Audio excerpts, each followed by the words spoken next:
Well, good morning again. It is now 6 a.m. For those of you just joining us, the 4 a.m. session can be viewed on the YouTube channel, First Baptist YouTube channel. We looked at the Jewish trial that occurred between the hours of 4 and 6. Something I mentioned there during that session was in John 11:47 through 53, this was all a pre-planned trial. It was illegal. And the reason that trial was illegal, the Jewish trial, is that it was held at night. It was in the wee hours of the morning, still dark. And that was against the Jewish law. Additionally, it was not held in the temple. It had to be public. So in order to convict someone, try someone, they violated their own law in the Jewish trial. So we saw Jesus arrested, taken to Annas. Annas then passed him to his son-in-law, that is Caiaphas, the current high priest, of which was the only person, the high priest, that could send someone to Pilate for sentencing. So as we enter this 6 a.m. time block, 6 to 8, we want to look at the Roman trial. You'll recall Pilate and then Herod, and then back to Pilate. We're going to look at two sets of scripture, John 18 verses 28 through 40, and then we'll look briefly at Luke 23 verses 5 through 12. So let's start as we begin looking at and reading and studying the Roman trial. Let's look at John chapter 18 verses 28 through 40. The Bible says, "Then they brought Jesus from Caiaphas into the praetorium, and it was early, and they themselves did not enter the praetorium, so that they would not be defiled, but might eat the Passover. Therefore Pilate came out to them and said, 'What accusation are you bringing against this man?' They answered and said to him, 'If this man were not a criminal, we would not have handed him over to you.' So Pilate said to them, 'Take him yourselves and judge him according to your law.' The Jews said to him, 'We are not permitted to put anyone to death.'" There's two things there we'll come back and talk about in just a minute. This happened so that the words of Jesus, which he said, indicating what kind of death he was going to die, would be fulfilled. Therefore Pilate entered the praetorium again and summoned Jesus and said to him, "You are the King of the Jews?" Jesus answered, "You're saying this on your own, or did others tell you about me?" Pilate answered, "I am not a Jew, am I? Your nation and the chief priests handed you over to me. What have you done?" Jesus answered, "My kingdom is not of this world. If my kingdom were of this world, my servants would be fighting so that I would be not handed over to the Jews. But as it is, my kingdom is not of this realm." Therefore Pilate said to him, "So you are a king?" Jesus answered, "You say correctly that I am a king. For this purpose I have been born, and for this I have come into the world, to testify to the truth. Everyone who is of the truth listens to my voice." And Pilate said to him, "What is truth?" After saying this, he came out again to the Jews and said to them, "I find no grounds at all for charges in his case. However, you have a custom, and that I release one prisoner for you at the Passover. Therefore, do you wish that I release to you the King of the Jews? So they shouted again, saying, Not this man, but Barabbas. Now, Barabbas was a rebel. So we see that Jesus is now being questioned by Pilate. And in a moment, we'll see Pilate sends Jesus to Herod. And then Herod will send Jesus back to Pilate. In fact, let's look at that. Look at Luke 23. Luke 23, verse 5 through 12. So this was when Pilate was questioning Jesus and back and forth with the Jews out in the courtyard. But they kept on insisting, that is the Jews, saying, He is stirring up the people, teaching all over Judea, starting from Galilee, as far as this place. Now when Pilate heard this, he asked whether the man was from Galilee, or was a Galilean. And when he learned that he belonged to Herod's jurisdiction, he sent him to Herod, since he was in Jerusalem at the time. Now Herod was overjoyed when he saw Jesus, for he had wanted to see him for a long time, because he had been hearing about him and hoping to see some sign performed by him. And he questioned at some length, but he offered, that is Jesus, offered him no answer at all. Now the chief priests and the scribes stood there, vehemently charging him. And Herod, together with his soldiers, treated him, that is Jesus, with contempt, and mocked him, dressed him in brightly shining robe, and sent him back to Pilate. Now verse 12 I find interesting. And so Herod and Pilate became friends with one another that very day, for previously they had been enemies toward each other. So Herod, a Jewish ruler of the area, Judea, Galilee, was in Jerusalem. And so what's going on now is the Jews have brought Jesus to Pilate. So the Jews are accusing, they're the accusers. And in essence, Rome didn't care. Pilate just wanted to rule the area.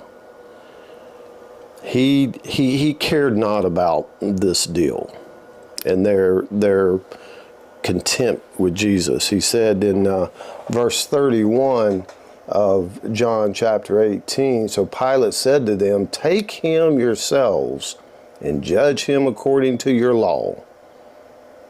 The Jews said to him, We are not permitted to put anyone to death. As we noted in the 4 o'clock hour, the Jews their minds were made up. They had pre-planned it. They were just trying their best to falsely accuse, falsely convict, and have Jesus put to death. Pilate didn't want anything to do with it. So the first examination here before Pilate, and then when he heard that Jesus was a Galilean, and he knew Herod was in town, he sent him to Herod to interrogate. And then we'll see, you see there where Herod, he'll send him right back to Pilate. So there's a few things I would bring up here. In verse 30, the Jews called Jesus a criminal. Their minds were made up. And then in verse 31, they had already determined they wanted Jesus put to death. But that would require Rome to do that, meaning Pilate. And Pilate said, I find no fault in him. I find no fault in the Jews' accusations. But the Jews demanded a real criminal be released. That is Barabbas. rather than Jesus. So Pilate finds himself in quite the ordeal here. He's trying to get out of the middle of it, but he couldn't. And so we see him, that is Pilate, sending Jesus over to Herod.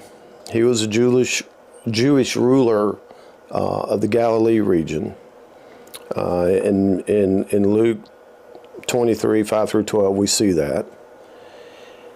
Herod was all about himself. We use the term narcissistic.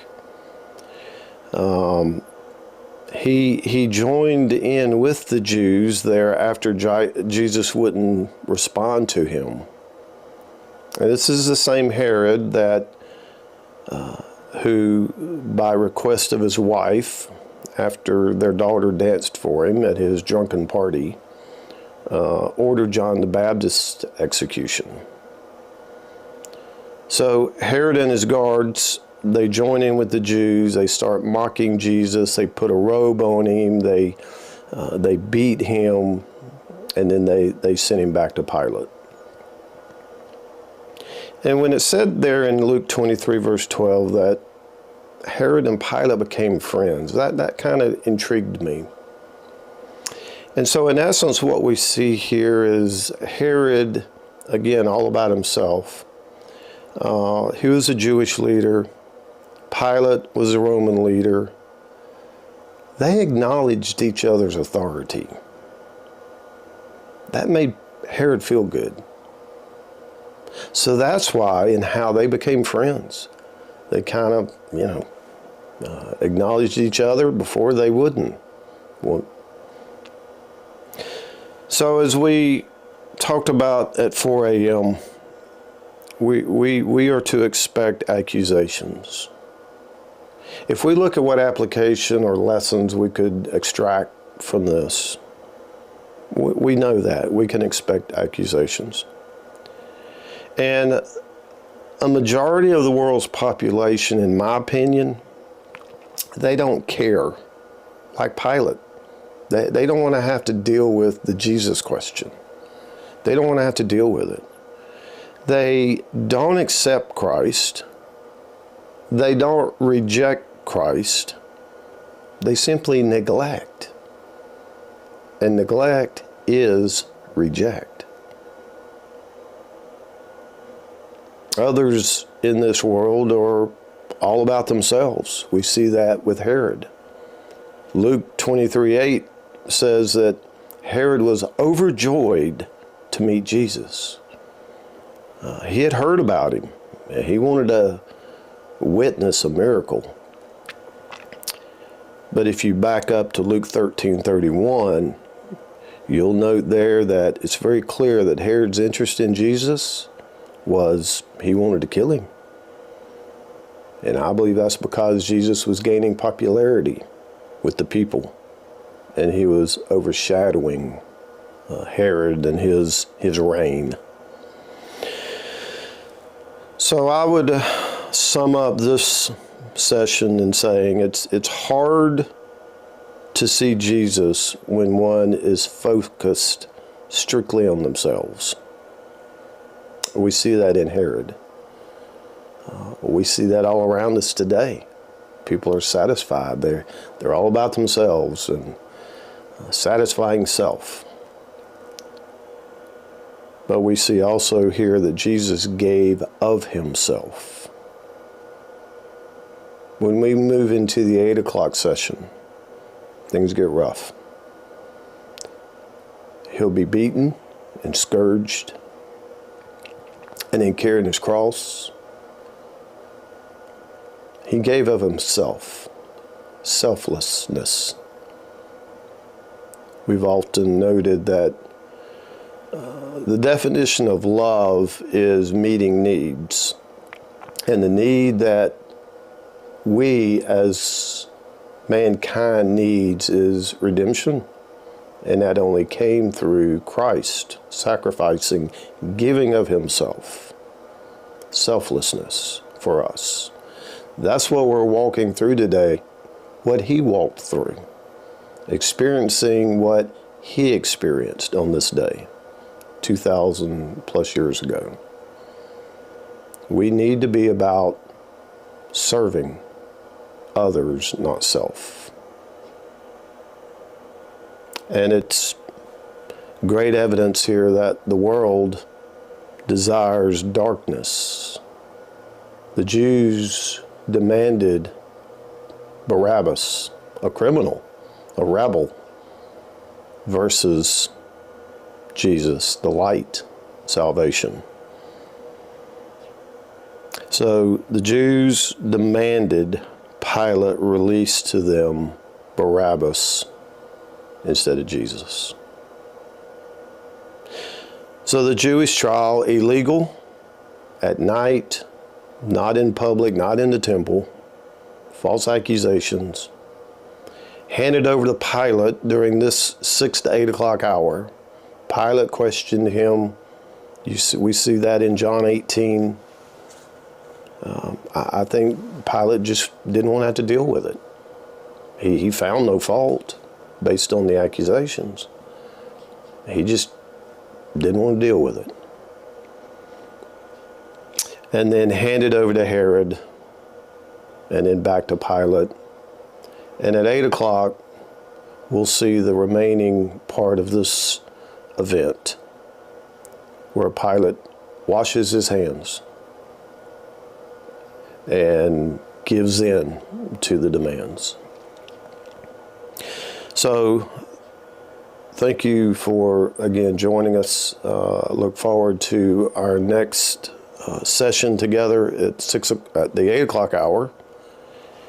And we'll continue experiencing what he experienced, all for us, from his selflessness, his love. The opposite of love is selfishness. Jesus was selfless. So we will see you again at 8 o'clock. Thank you again for getting up early and being a part of experiencing Good Friday.